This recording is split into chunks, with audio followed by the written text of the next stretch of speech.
Regardez ce qu'on peut voir parfois aux abords des routes.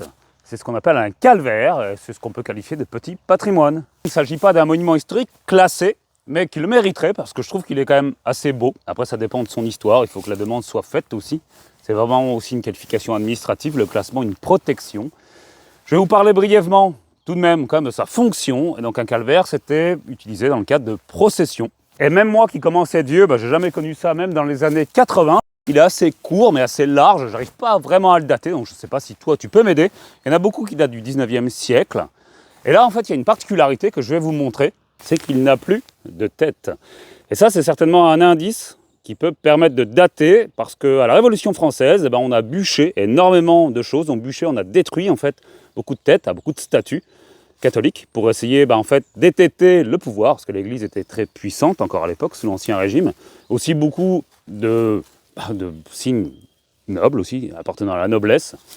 Beaucoup de statues également, beaucoup d'écus aussi, donc de blasons. Et là, donc la tête est manquante, donc ça peut être un indice. Mais ce que je trouve aussi vraiment intéressant, ce sont les détails qu'on peut voir. Parce que c'est avant tout une œuvre d'art, parce que l'Église était commanditaire, au même titre que justement les nobles, dont je parlais tout à l'heure. Et là, on voit bien les côtes, dans une pierre granitique, donc dure. L'artiste, le sculpteur a bien pris soin de faire apparaître ces détails. Il a également les mains, qui sont un petit peu effacées, mais qu'on voit quand même. Et aussi ici, des accessoires drapés. Et je trouve que c'est vraiment bien exécuté. Je ne sais pas ce que tu en penses. Peut-être que tu as aussi une idée de la date de ce calvaire. Mais je trouvais que ça méritait de le mettre un peu en avant. Pour en parler, c'est ce qu'on appelle donc le petit patrimoine, des petits objets au même titre que les lavoirs.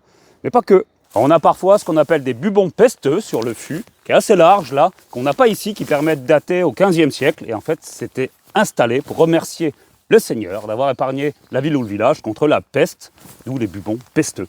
Mais là, on ne les a pas. Donc du coup, je pense qu'il est plus récent, peut-être 19e. Dis-moi si tu as une idée en commentaire, n'hésite pas. Mais il est vraiment bien exécuté ce Christ. C'est pour ça que je voulais en parler aujourd'hui, de ce calvaire, parce que c'est pas toujours aussi bien. Il est assez naïf, mais assez précis à la fois.